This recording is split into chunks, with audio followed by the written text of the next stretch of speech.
આજના આપણા મહેમાન શ્રી કોકિલાબેન ચોકસીનો જન્મ મુંબઈમાં બ્રિટિશ શાસન દરમિયાન થયો.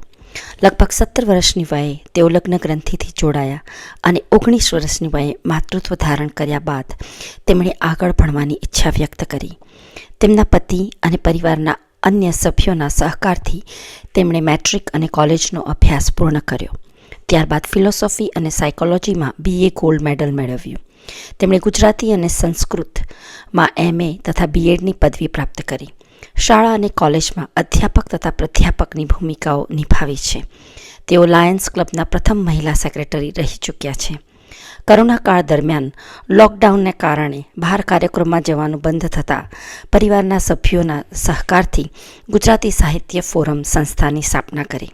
કોકિલાબેન અને તેમના પુત્ર શ્રી કૌશલ ચોકસી, જેઓ ગુજરાતી સાહિત્ય ફોરમના કો-ફાઉન્ડર છે, તેઓ આજે છેલ્લા 5 વર્ષથી આ સંસ્થાનું નેતૃત્વ કરી રહ્યા છે. કોકિલાબેનનું માનવું છે કે જેમ કોઈ પુરુષની સફળતા પાછળ એક સ્ત્રીનો હાથ હોય છે, તેમ તેમની સફળતા પાછળ 2 પુરુષો, એક તો તેમના પતિ શ્રી કનુભાઈ અને પુત્ર શ્રી કૌશલભાઈનો હાથ છે. તો આવા ફોરએવર યંગ શ્રી કોકિલાબેન ચોકસીનું સ્વાગત છે. નમસ્કાર કોકિલાબેન, કેમ છો તમે? મજામાં, એકદમ મજામાં. તો થેન્ક યુ વેરી મચ પહેલા તો કે તમે મારી સાથે અહીંયા આજે જોડાવા માટે અગ્રી થયા. આઈ એમ સો ગ્રેટફુલ. અને તમારી લાઈફ જર્ની વિશે આજે આપણે વાત કરવાની છે. અને આઈ Sure. Personally you have become so much inspiration to me. અને મને થયું કે ઇટ વિલ બી વન્ડરફુલ કે હું તમારી લાઈફ કેપ્ચર કરી શકું. અને I really know that how much I wanted to do this, અને તમે ફાઇનલી અગ્રી થયા. So I am so grateful. અને thank you so much for coming. Sure, thank you. તમે મને આ તક આપી એટલા બદલ મારે બી તમારો આભાર માનવો તો જોઈએ જ જોઈએ. ના, થેન્ક યુ. હવે Okay. આપણે તો તમારી લાઈફ જર્નીની વાત કરવાના છે, પણ હાજી. એના પહેલા મારે ગુજરાતી સાહિત્ય ફોરમ, જેના તમે વડા છો, એની મારે ખાસ વાત કરવી હતી. તો આપણા શ્રોતાઓને પહેલા ખ્યાલ આવે કે તમારો શું રોલ છે આમાં. તો તમને આ સંસ્થા શરૂ કરવાની પ્રેરણા ક્યાંથી મળી અને એનું ધ્યેય શું છે એ થોડું ઘણું સમજાવો, અને પછી આપણે તમારી લાઈફ જર્ની તરફ જઈએ. ચોક્કસ. અને પ્રેરણા તો એવું થયું કે કોઈક વખત બહાર ગઈ હતી અને એક બેને એના દીકરાને કહ્યું કે તું જલ્દી ઈટ કરી લે. છોકરીને કે તું રન ના કરીશ. આના ઉપરથી મને થયું કે આવું અધકચરું ગુજરાતી ને અધકચરું ઇંગ્લિશ કેમ બોલાય છે. એટલા પછી પ્રેરણા થઈ કે હવે એવું કંઈક કરવું જોઈએ કે આપણે ગુજરાતી લોકો જ આપણી ગુજરાતી ભાષાને સારી રીતે બોલે. કારણ કે અંગ્રેજી આક્રમણને લીધે આપણી ગુજરાતી ભાષા થોડી હાંસિયામાં જતી રહી, અને એ હાંસિયામાં જતી રહી એટલે આપણે એને જો વધારે એના ઉપર ધ્યાન ન આપીએ તો એ વધારે ભૂલાતી જ જાય. એટલે આપણી આ ગૌરવવંતી ભાષાને જાળવણી, પ્રચાર અને પ્રસારનું કામ કરવા માટેનું ગુજરાતી સાહિત્ય ફોરમ કામ કરી રહ્યું છે. અને વડા તરીકે મારી એક એવું સ્વપ્ન છે કે લોકો ગુજરાતીને, હું ગુજરાતી છું અને મારી ભાષા ગુજરાતી છે, એ ગૌરવ અનુભવે. એવું મારું એક સ્વપ્ન છે. ખૂબ જ સરસ. અને આ કામ તમે ખૂબ જ સરસ રીતના થઈ રહ્યું છે. 5 વર્ષ થઈ ગયા આ સંસ્થાને. અને હું પણ મારી જાતને ખૂબ જ ખુશનસીબ સમજુ છું કે હું પણ એનો પાર્ટ છું. તો આપણે આગળ વાત કરીએ તમારા બાળપણ વિશેની, કે તમારું બાળપણ. અને ખાસ તો મને એટલા માટે ઇન્ટરેસ્ટ છે કે you are the first one who I know કે બ્રિટિશ રાજમાં જન્મ્યા છો, અને તમે મને એની વાત કરવાના છે. સો I am very much excited. ખાસ તો તમારું બાળપણ કેવું હતું અને તે ટાઈમનો માહોલ કેવો હતો? બ્રિટિશ રાજમાં તમે જન્મ્યા હતા. એકચ્યુઅલી જયારે 1947માં આપણે સ્વતંત્ર થયા ને ભારત, એ વખતે મારી ઉંમર 7 વર્ષની, અને 7 ને 5 12 વર્ષની હતી. 12 વર્ષની. હવે એ 12 વર્ષની ઉંમર હતી એટલે એટલી બધી સમજણ પણ નહીં, અને એટલું બધું એ પણ નહીં કે નથી ખબર પડતી. પણ છે ને, એક બાળ સુલભ વસ્તુ મને એવી તે વખતની યાદ રહી ગઈ કે રોજ રાત્રે છે ને તે રસ્તાઓ ધોવાતા હતા, રોજ જ રાત્રે. અને એ ધોવાય ને એ જોવાની મને બહુ મજા પડતી, કારણ કે આજુબાજુ સ્પ્રિંકલર થાય, પાણી અને ધોવાતા હતા. આટલા મોટા મુંબઈ શહેરના રસ્તાઓ ધોવા એ કે નાનું સૂનું કામ તો નહોતું જ, પણ છતાં ધોવા. અને બીજું કે ઘોડાગાડી તે વખતે બહુ ચાલતી, ઘોડાની લાત પડે એટલે તરત ઉપડી જાય. આહ, એટલે ચોખ્ખાઈ માટે ખૂબ જ સરસ રીતે તે વખતે એ યાદ રહી ગયું. અને બીજું યાદ રહ્યું, હિન્દુ મુસલમાનના હુલ્લડ. બહુ ઓહ, નાના હતા ત્યારે, એટલે તે વખતે પણ હુલ્લડો થતા જ હતા. અને અમને જોયું કે કરફ્યુ નામનો શબ્દ પહેલી વાર સાંભળ્યો હતો તે વખતે. right, એટલે એ એક બાળ મન પર એની અસર એવી એક રહી ગઈ છે. right. એટલે ભલે એ લોકો આવ્યા, કંઈક સારું કર્યું હશે, પણ બીજી એવી ખોટી અસરો મૂકતા ગયા છે ને, કે જેથી અત્યારે પણ ભારત એ સહન કરી રહ્યું છે ડિવાઇડ એન્ડ રૂલમાં. That's right. That's absolutely right. ત્યાં તો તે સમયના ભારતમાં અને આજના ભારતમાં તમને શું ફરક લાગે છે? હા, એક તો પહેલી વાત તો એ કે આપણે છે નકલમાં અક્કલ નથી વાપરી. એટલે જેની નકલ કરવા જેવી હતી એ ના કરી, અને જેની નથી કરવાની એ કરી. એમની ભાષાને વળગી રહ્યા આપણે, જે આપણી ભાષા બોલાય. એટલે ભારતમાં તો કેટલી બધી 29 ભાષાઓ છે, દરેક રાજ્યની પોતાની ભાષા છે. એ બધી ભાષાઓ પોતપોતાનું સ્વત્વ ગુમાવી અને ઇંગ્લિશની સામે પડી ગયા. એનો તે વખતે એવું હતું કે ઇંગ્લિશ આવડે ને એનું સ્ટેટસ સિમ્બોલ કે હો આને તો અંગ્રેજી આવડે છે.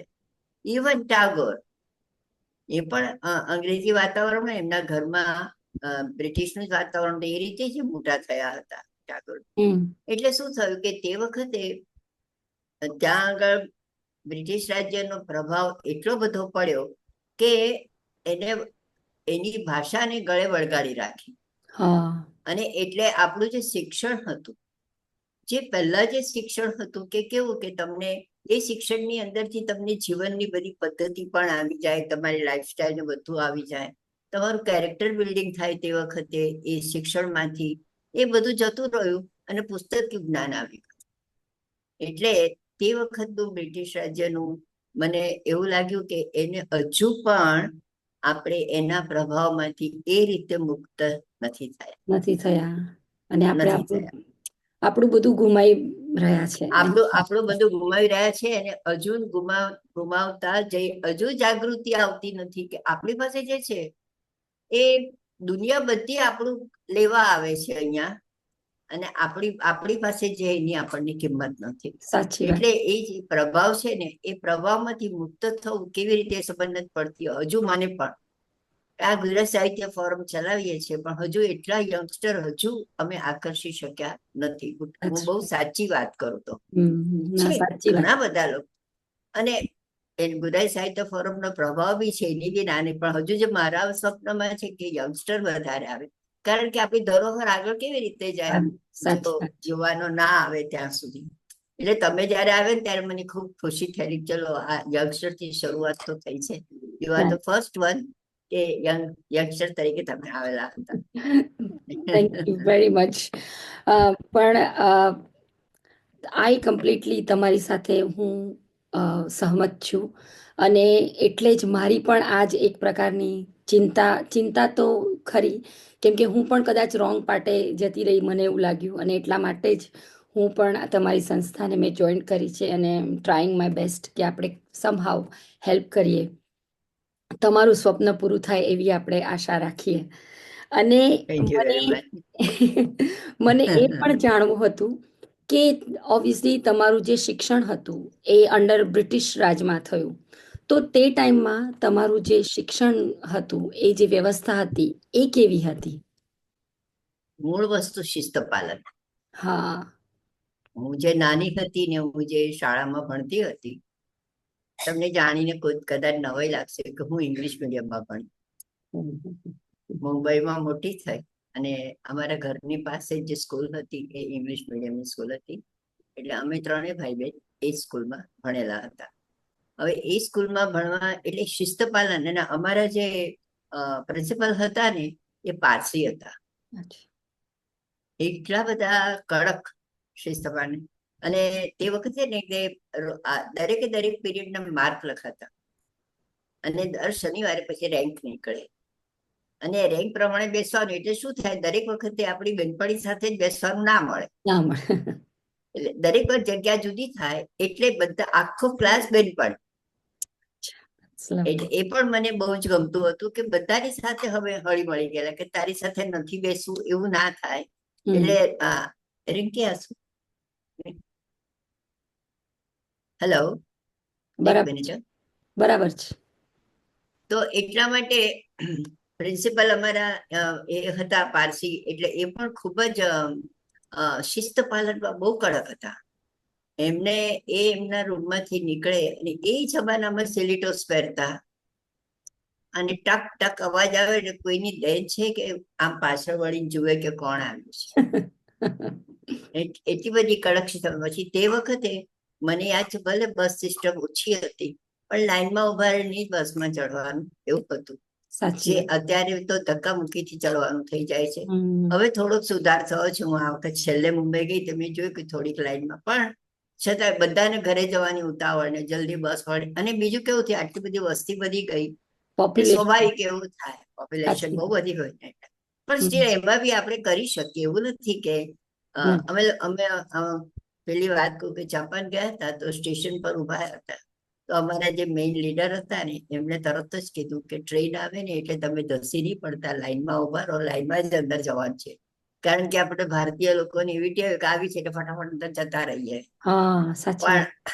પણ મેં જોયું કેટલી લાંબી લાંબી લાઈનો હતી. દરેક ડબ્બો જ્યાં આગળ કમ્પાર્ટમેન્ટ આવે ને ત્યાં આગળ લાંબી લાઈનો હતી, અને બધા આરામથી, અને એટલી વાર ગાડી ઉભી બી રહી હતી, એવું પણ નતું કોઈ દોડાદોડી કરવી પડી.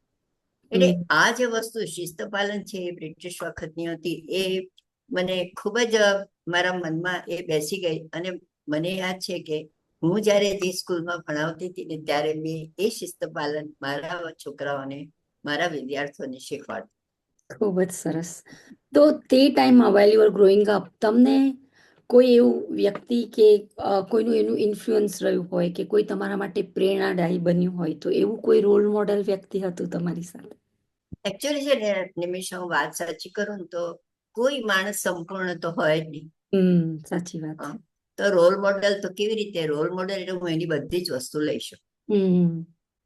એટલે મારી દ્રષ્ટિએ એક તો મારા શિક્ષકોનો મારા પર બહુ પ્રભાવ હતો, એ તો સાચી જ વાત છે. તે ઉપરાંત મોટા થયા પછી બી મારી દ્રષ્ટિએ રોલ મોડેલ એટલે શું, મેં હવે તારામાં એક ગુણ સારો જોયો, એ ગુણ હું લઈ લઉં.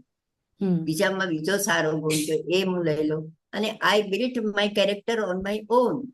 Absolutely brilliant. Thank you so much.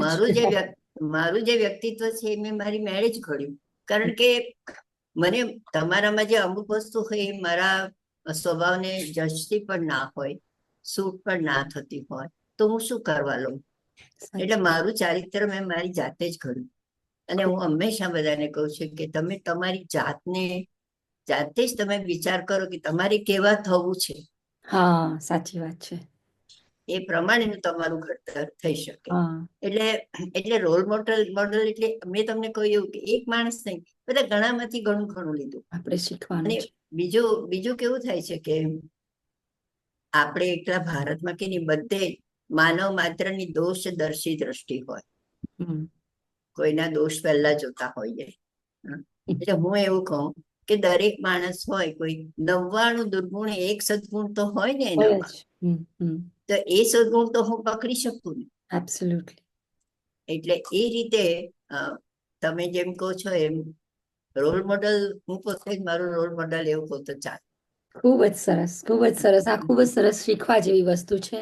અને સ્પેશિયલી અત્યારે આ વસ્તુ શીખવાની ખાસ જરૂર છે, કેમ કે એટલા બધા ઇન્ફ્લુએન્સર્સ આવી ગયા છે ને, તો people are no specially in social મીડિયામાં એટલા બધા ઇન્ફ્લુએન્સર આવી ગયા કે બધા પોતાની જાતને ભૂલી અને they want to be like someone else.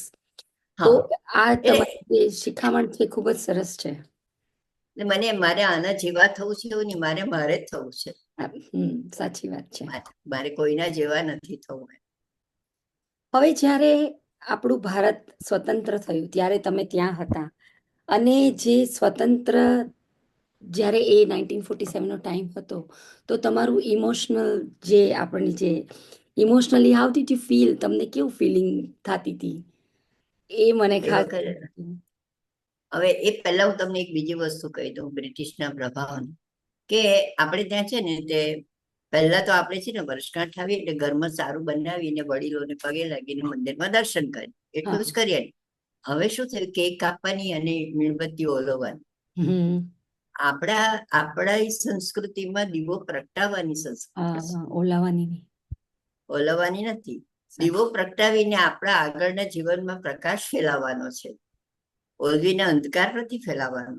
એટલે મેં મારા ઘરથી જ શરૂઆત કરી છે કે હું દીવો પ્રગટાવીને બાજીએ મૂકીને કેક કાપો, હું ફૂંક બાંધી ઓલવવાની નથી. એ અમે બંધ કરી દીધું છે ખૂબ જ સરસ, ખૂબ જ સરસ. અને એ આજે હું આ માધ્યમથી એટલા માટે કહું છું કે મારી આ વાત લોકો સુધી પહોંચે, ના, કે ના, તો આપણે આપણા જીવનમાં દીવો પ્રગટાવવો છે, દીવો ઓલવવો નથી આપણે. એટલે મેં તમને કહ્યું, તમે જે બ્રિટિશ પ્રભાવની વાત કરી, આ બી એક પ્રભાવ જ, એમ તો જોઈને જ આપણે કેક કાપતા શીખ્યા ને. હા. નહીં તો આપણે ક્યાં વળી કેક કાપતા હતા પહેલા. ના, ના. એટલે આવું. અને હમણાં તમે મને શું પૂછ્યું? એ જ કે આપણે જ્યારે આઝાદ થયો, જ્યારે હા, દેશ આઝાદ થયો, હા, તો તમને ત્યારે કેવી ફિલિંગ્સ આવતી હતી? હા. એક તો હું નાની હતી એવી સાચું. અને તે વખતે છે ને તે જવાહરલાલ નહેરુએ રેડિયો પરથી ભાષણ આપ્યું. તે વખતે બધાના ઘરમાં રેડિયો ના હોય. હા. રેડિયો એ વખતે લક્ઝરી ગણાતી હતી રેડિયો, ઓહ, 47માં. અચ્છા, અચ્છા. તો જેને ત્યાં રેડિયો હોય ત્યાં બધા ભેગા થઈને બેસી ગયેલા હતા કે શું બોલે જવાહરલાલ. હવે એમણે તે વખતે અંગ્રેજીમાં ભાષણ આપ્યું, એટલે ઘણા લોકો સમજી શક્યા નતા. અને બીજું કે જયારે હું નાની હતી ને એટલે એટલી બધી મુંબઈમાં લાઈટો થઈ હતી, અને જાણે ઘરમાં એક માણસ રહ્યો ના એમ આખું મુંબઈ રસ્તા પર જ હતું. અને એમાં બધા છે ને ટ્રકમાં બેસીને બધે ફરવા લાઈટ જોવા નીકળેલા હતા. અને એટલો બધો ઉમંગ હતો. બહુ જ સાચું કહું કે સ્વતંત્રતા એટલે આ બ્રિટિશની ચુંગલમાં છૂટ્યા છે એવું તો મને ત્યારે ખબર પણ નથી. હા. એટલી બધી ખબર નહોતી તે વખતે. કારણ કે અત્યારે જે બાળકોને એક્સપોઝર છે ને એ જમાનામાં એટલું એક્સપોઝર નહીં હતું. એટલે બહુ નિર્દોષ જિંદગી હતી અમારી. એટલે પેલી આપણે સ્વતંત્ર થયા, હા, પછી પપ્પાએ સમજાવ્યું કે સ્વતંત્ર એટલે શું. હા. ત્યારે ખબર પડી કે આ બ્રિટિશની ચુંગલમાંથી આપણે અત્યારે છૂટા થયા છીએ. અને હવે પછી શું થશે એની જે વાત હતી, તો પપ્પાએ એમનું સ્વપ્ન મારી આગળ રજૂ કર્યું હતું કે હવે આવું થવું જોઈએ. ઓહ, તો તમને લાગે છે કે એ સ્વપ્ન હવે પૂરું થયું તમારા પપ્પાનું? એટલું બધું નહીં. એમણે રામ રાજ્યની કલ્પના કરેલી. અચ્છા. હા, તો રામ રાજ્ય તો બરાબર છે કે, એટલે રામ રાજ્ય એવો શબ્દ નતો વાપર્યો, પણ હા. એમ કે લોકો ખૂબ સુખી હોય, લોકોને ખાવા પીવાનું બરાબર મળી રહેતું હોય, આપણું પર્યાવરણ ચોખ્ખું હોય, અને કોઈને પણ કોઈ જાતની તકલીફો ના પડતી હોય. નાના ગામડામાં રહેતા હોય તો બે ટંક ખાવાનું તો સારી રીતે મળી જ હા, હા. શકતું હોય. એવી એક કલ્પના હતી જે અમે જયારે નાના હતા ને નિમિષા, ત્યારે રેશનિંગ નો જમાનો. ઓહ, ઓકે. હા, એટલે અમુક જ અનાજ આપણને મળે, એમાં જ આપણે ઘરમાં ચલાવવાનું. ઓહ. હા, અને તે પણ લાલ ઘઉં મળે ઓસ્ટ્રેલિયાથી આવતા. હવે એ લાલ ઘઉં આપણે તો એટલા સરસ, ત્યાં તો કેટલું ફાઇન ભારતમાં તો અહીં કેટલા હા. સરસ ઘઉં. તો એ લાલ ઘઉંની રોટલી ખાવાની ને એટલે મળીએ ને તો પાછી પડે રોટલી. ઓહ. એટલે એવું એવું હતું. એટલે ત્યાં રેશનિંગ માંથી આપણે છૂટીએ. ને ખરેખર ડોક્ટર ઝકરિયા કરીને હતા, એમણે રેશનિંગ કાઢી નાખ્યું. વરસ એક દાડા પછી નીકળ્યું, પણ ઓહો. એમને રેશનિંગ કાઢી નાખ્યું. ઓહ, ખૂબ જ સરસ. અને પછી બાકી અમને છે ને તે સાચું કહું, આટલું સરસ ભારતમાં અનાજ થતું કે ક્યાં જતું તો ખબર નહીં. ચોખા પણ એવા જ ગંદા મળે, એટલું બધું ખરાબ અનાજ રેશનિંગમાં મળતું હતું તે વખતે. અને ઓહ. ખાંડ તો એટલી બધી ઓછી મળે કે વાત નહીં પૂછો. ઓહ, એટલે તે એટલે માટે જ આપણો. હા, એટલે શું થયું કે તે વખતે પપ્પાનું જે સ્વપ્ન હતું છે અત્યારે પણ, એવું થાય ને દરરોજ સવાર પડે કંઈક નવું થતું જ હોય. હમ. એટલે એટલે આપણા સપના પણ બદલાતા જાય ધીમે સાચી ધીમે. વાત. હમ, એટલે સાચી વાત. પપ્પાનું જે સ્વપ્ન હતું એ તાત્કાલિક કદાચ તે વખતે નતું જ થયું. કારણ કે ત્યારે તો 47માં તો નવાખાલી ને બધું કેટલું મોટું થઈ ગયું, હિન્દુસ્તાન પાકિસ્તાન થયા એટલે બધો આખો દેશ બધો રમખાણમય થઈ ગયેલો હતો. એટલે જે ઉમંગ અને એ હતો એ બધો ઉમંગ તો ક્યાંય જતો રહ્યો, એને બદલે વિષાદ આવી ગયો હતો બધામાં. હા. અને એટલું બધું થઈ ગયેલું કે પપ્પા અમને કહે કે ઘરની બહાર 6 વાગ્યા પછી જવાનું નહીં. આટલું બધું થઈ ગયું હતું. ઓહો. પછી ધીમે ધીમે થાળે પડ્યું હમ. અને એ સ્વપ્ન મુજબ આપણી અત્યારે પ્રગતિ બહુ જ થઈ છે. એની ના નહીં, પણ શૈન્ય ભોગે થઈ છે એ વિચારવાનું હા, સાચી વાત છે, બિલકુલ સાચી છે. વાત તમે કહી. હમ. હવે આપણે બીજા તબક્કા તરફ જઈએ. તમારા બચપનથી પછી તમે તે ટાઈમમાં તમે કરિયર વુમન હતા, તમે ટીચર હતા. હવે હમ. એ ટાઈમમાં મને નથી યાદ કે એટલા બધા બહેનો પોતે કામ કરવા બહાર જતા હશે. મોસ્ટ બધી જે ઘરની જે ગૃહિણીઓ હોય તે ઘરનું કામ કરતા હોય આપણા આપણા સંસ્થાના વ્યવસ્થા પ્રમાણે. પણ તમે એવા હતા કે તમે પોતે ટીચર હતા, શિક્ષક હતા. તો તમે આ બધું બેલેન્સ કેવી રીતના કરી શક્યા અને કેવી રીતના તમે સોસાયટીની એક્સપેક્ટેશન્સની આમ જોવા જાય તો સ્લાઇટલી મોર અગેન્સ્ટ તો ના કહેવાય પણ મોર અહેડ, તો કેવી રીતના તમે આ કરી શક્યા? આ એક બહુ સારો સવાલ છે. અત્યારના જનરેશનને સમજવા જેવો સવાલ છે ખરેખર. સામા વેણે તળવાનું હતું. હમ. એ તો તમે સમજી શકો ને કે હા. નદીનું વેણ આમ જતું હોય તો આપણે આમ જવું પડે, એટલે હા, બહુ અઘરું પડે સામા વેણે. પુરુષ પ્રધાન સમાજ હમ. એટલે સ્ત્રીઓ આગળ આવે એમને ગમે નહીં. હવે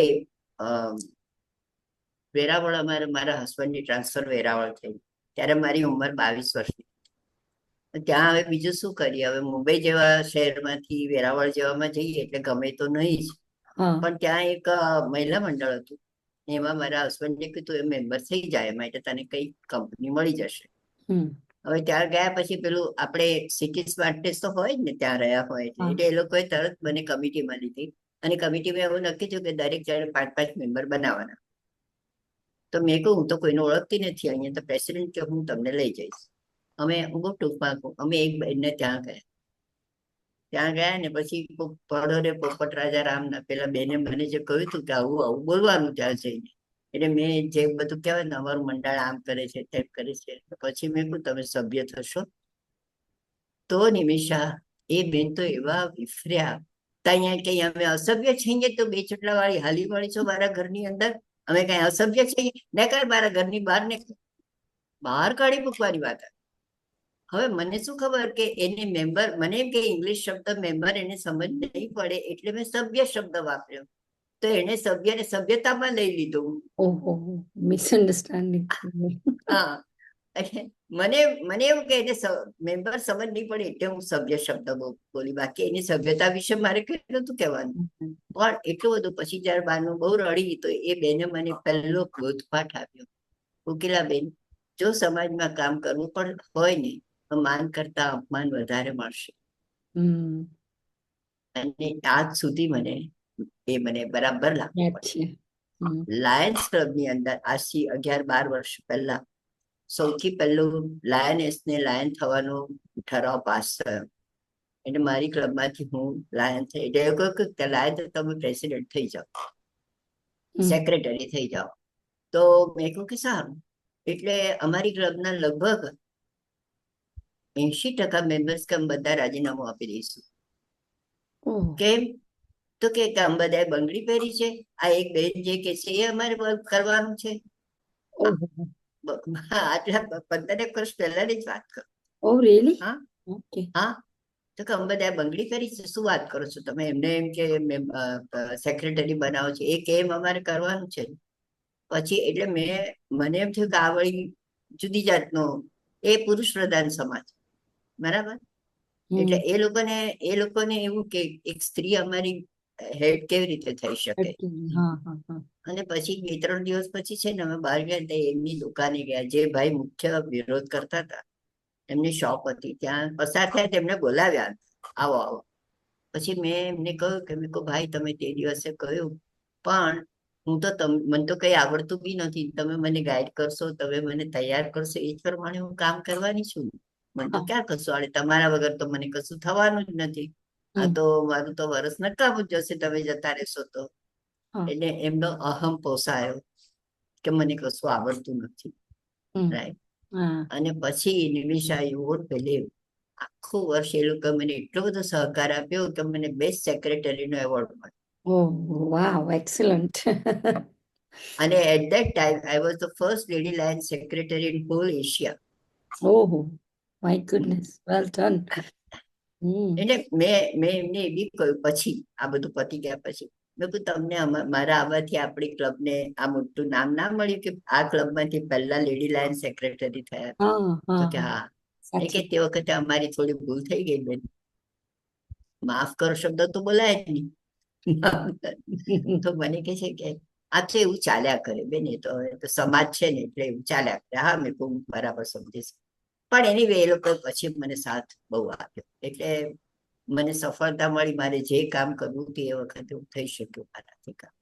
Brilliant. એટલે અને મને એ પણ જાણવા મળ્યું કે તમે જુદા જુદા રાજ્યોમાં પણ તમે મૂવ થતા હતા હા ડ્યુરિંગ તમારું જે વર્કિંગ યર્સ હતા ત્યારે. તો હા હા. ગુજરાતી લોકો, આપણું ગુજરાત કેવી રીતના સ્લાઇટલી જુદું પડે બીજા બધા આપણા સ્ટેટ કરતા, એની આમાં થોડી. એવું છે, હા, ગુજરાતીઓમાં છે ને તે આપણા બધા જે તહેવારો, એ જે હું ફોરમમાં બી ઘણી વાર કહું છું કે આપણે જ્યાં જઈએ ને, ગુજરાતી જ્યાં જાય ને ત્યાં તેનું જમણ અને એના તહેવાર એ બે તો ખાસ લઈ જાય. હમ. આપણી જમણની બી અમુક છે બધી છે વાનગીઓ છે, એ બધી બીજા રાજ્યમાં ખરેખર પોપ્યુલર છે. હા, હા. અને આપણા તહેવારો પણ ઘણી સારી રીતે બહાર ઉજવાતા હોય છે. પણ ગુજરાતીઓની એક વસ્તુ હું કહીશ તમને કે બેંગ્લોર ટ્રાન્સફર થઈ ગઈ અમારી. તો એક વખત લાયન્સ ક્લબની અંદર બેઠા હતા, તો એક ત્યાંના બેન આવ્યા. અમે બે જણા ઇંગ્લિશ અને હિન્દીમાં વાત કરતા હતા, બરાબર? કારણ કે એમને ગુજરાતી આવડતું નહોતું ને મને કન્નડ નહોતું આવડતું. હા. ત્યાં એક એમના ફ્રેન્ડ આવ્યા, એટલે બંને જણાએ એમની ભાષામાં વાત શરૂ કરી દીધી. હું બાજુમાં બેઠી છું, મને એબીસી પણ સમજ નથી પડતી. હા, હા, તો હા. એમને જયારે આપણા ગુજરાતીમાં શું હોય છે, એવું નહીં કે આપણે બે ગુજરાતી વાળા આપણે એમ વિચારીએ કે આને સમજ નથી પડતી ને એટલે આપણે એને સમજ પડે એ ભાષામાં વાત કરીએ. સાચી વાત છે. એટલે આપણે ગુજરાતીમાં, ઇવન તમે મરાઠી લોકોને ત્યાં બી જોજો, તમે પરદેશમાં પણ મેં જોયું છે, હા. મરાઠી લોકો પણ બે મરાઠી ભેગા થાય ને એટલે એમની જ ભાષામાં વાત, જે જે આપણામાં આપણી ભાષાનું એ ગૌરવ નથી. નથી. એ તો મેં પણ અનુભવ્યું છે. હે ને, બરાબર છે. બિલકુલ સાચી વાત છે. કેમ કે મને પણ ઘણા જર્મન, ફ્રેન્ચ કે ઇટાલિયન લોકો ઓળખે છે. તો જ્યારે એ લોકો વાત કરી શકે છે એમના છોકરાઓ સાથે એ ભાષામાં, હા જ્યારે આપણે હા હોય તો પ્લેગ્રાઉન્ડમાં છોકરાઓની, આપણા પોતાના ચિલ્ડ્રન સાથે પણ આપણે આપણી ભાષામાં નહીં બોલીએ. ના, એ હા, લોકો પોતાની ભાષા બોલશે. આપણે ફોર સમ રીઝન આપણામાં એ ગૌરવ, આપણી ભાષાનું ગૌરવ નથી. તમે કીધું એ ગૌરવ, હા, એ હું ગુજરાતી છું એનું જે ગૌરવ હોવું હા, જોઈએ ને એ એ ભાષાનું ગૌરવ ગૌરવ નથી. નથી. ભાષાનું ગૌરવ નથી ને, અને એટલે શું થાય છે કે એટલે આપણી ભાષાની અવગણના થાય છે. સાચી વાત છે. અને અત્યારે જો કે ભારતમાં બધા જ રાજ્યોમાં રિજનલ લેંગ્વેજ એટ રિસ્ક છે. જેવું ગુજરાતીમાં છે ને એવું મહારાષ્ટ્રમાં પણ ઇંગ્લિશ મીડિયમની સ્કૂલો બધી બહુ એ થઈ છે. છતાં પણ એક પણ મરાઠી મીડિયમની સ્કૂલ બંધ નથી થતી, જ્યારે હા, અહીંયા તો ગુજરાતી મીડિયમની સ્કૂલો બંધ થાય છે. બહુ જ દુઃખજનકની વાત. એટલે બહુ, આપણા જે એક એમ્બેસેડર છે ગુજરાતી સાહિત્ય ફોરમના, એ હમ. અમદાવાદના છે. એમને બહુ દુઃખ સાથે ગુજરાતી મીડિયમ સ્કૂલ બંધ કરીને ઇંગ્લિશ મીડિયમ સ્કૂલ ચાલુ કરવી છે. સેડ. બોલો, હજુ હમણાંની જ વાત છે, આ જૂન મહિનાથી એને ઇંગ્લિશ મીડિયમ શરૂ કર્યું. એક ત્રણ જ ગુજરાતી મીડિયમના છોકરા આવતા હતા, તો મને પોસાય કેવી રીતે ટીચર્સ? સાચી વાત એ છે. બી સાચી વાત છે. સાચી વાત છે. એટલે આપણને પોતાનું ગૌરવ નથી એટલે આ થઈ રહ્યું છે હવે. તો ના, પછી એટલે જ હવે, આમાં આવે છે. સોરી, હા, આપણી ભાષાનું તમને ભવિષ્ય તો કેવું લાગે છે? ના, ભવિષ્ય ઉજળું છે એટલા માટે કહું છું કે અમુક ઠેકાણે મેં જોયું છે. અને બીજું એક વસ્તુ છે કે જે હું યંગસ્ટર પાસેથી અપેક્ષા રાખી રહી છું, એ હમ. અપેક્ષા વધારે પડતી નથી, હું સાચું કહું. કારણ કે પોતાની ભાષા માટે તો તમે જો સાંભળ્યું હોય તો ગુજરાત સાહિત્ય ફોરમમાં કૌશલ નાણાવટી કરીને એક ડોક્ટર આવે, હા. યુએસ વરે છે, હા. હોલિસ્ટિક હિલિંગ ઉપર બોલેલા. એમણે એવું કહ્યું કે હું 7 વર્ષનો હતો ત્યારે અમેરિકા આવ્યો, અને સંયુક્ત કુટુંબમાં રહે છે એ અત્યારે ત્યાં એના કાકા ને છોકરાઓ બધા જ. અને ઘરમાં કમ્પલસરી બધા જ લોકો ગુજરાતી બોલે છે. હમ અને પોતે 7 વર્ષના ગયેલા ને એટલું સરસ ગુજરાતી બોલ્યા કે આપણે એમના માટે માન થાય. એટલે છે એવા લોકો બી છે કે પોતાની ભાષા પ્રત્યે એ લોકોને માન સન્માન છે, પણ એ છે ને બહુ ઓછું પર્સન્ટેજ, બહુ ઓછા છે. અને એ આ તમારા માધ્યમ દ્વારા, આવી જે સોશિયલ માધ્યમો જે છે ને બધા, એના દ્વારા જ આનો પ્રચાર થશે. એબ્સોલ્યુટલી. હા. અને હવે બીજી એક દુઃખદ વાત તમને કરું કે હમણાં 2 અઠવાડિયાથી હું જોઉં છું કે અહીંયા છે ને ઝગમગ કરીને એક ગુજરાત સમાચારની પૂર્તિ આવે છે દર શનિવારે. હવે એ લોકો એમાં એક વાર્તા ઇંગ્લિશમાં મૂકવા માંડી. હા, એ પણ બહુ એટલે દુઃખજનક. હવે હું એમના મળીને વાત કરવાની છું કે આ તમે શું કરી રહ્યા છો. હમ એટલે મને એવું કહેવામાં આવ્યું કે એ લોકો તો મેં કીધું તમે એમ કરો ને, એક રાજા હતો ઈ કે RAJA, આમ હા, ભલે એ સાચી વાત. ઇંગ્લિશ લિપિ ભલે હોય, પણ તમે ગુજરાતીમાં એટલું સમજે તો ખરું ને, તેને ગુજરાતી બોલતા તો આવડે કે નહીં. સાચી વાત. ઇંગ્લિશમાં શું કરવા વાર્તા આપો છો અંદર. એટલે આ છેલ્લા બે અઠવાડિયાથી જ આ થયું છે.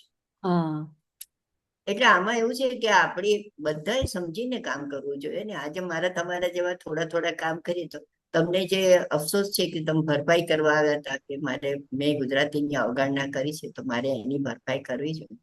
તો સાચું. આજે સમાજમાં આ સમાજે આપણને આ ગુજરાતી જે આપણને આપ્યું છે આપણે પાછું ના આપવું પડે. આપવું જ પડે, એમાં તો કોઈ સવાલ જ નથી. હમ અને હવે મારે, બીકોઝ હમ. હું તો તમને જ્યારથી મળી છું ને, મારે તમને આ સવાલ પૂછવો હતો, તો finally I am going towards that. You are absolutely inspiring woman. I mean, મને કેટલા વખતથી આ ક્વેશ્ચન પૂછવો હતો અને ફાઇનલી મને ચાન્સ મળી ગયો છે, એટલે હવે હું તમને છોડવાની નથી. કેમ કે મેં તમારા જેવું વ્યક્તિત્વ બહુ ઓછું જોયું છે કે જે આટલી ઉંમરે આટલા ઉત્સાહથી કામ કરે, પહેલા તો આટલી એનર્જીથી કામ કરે, તમને આટલું યાદ રહે છે, નવી ટેકનોલોજી તમે આટલી સરસ રીતના વાપરો છો, અને આઈ એમ થિંકિંગ ધેટ ઇઝ અમેઝિંગ.